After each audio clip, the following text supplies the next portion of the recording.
Today we're going to be looking at Python code that uploads data from the Magic Gamma telescope dataset and finds descriptive statistics for a column of your choice, which is specified in the command line argument.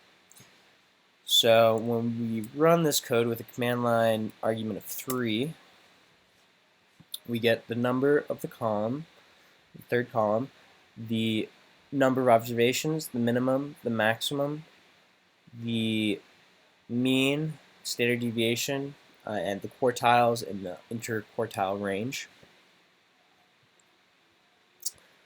And we also get a scatter plot with the fourth and fifth columns. So the first thing we do is upload the data into a data frame, designating the names of the columns.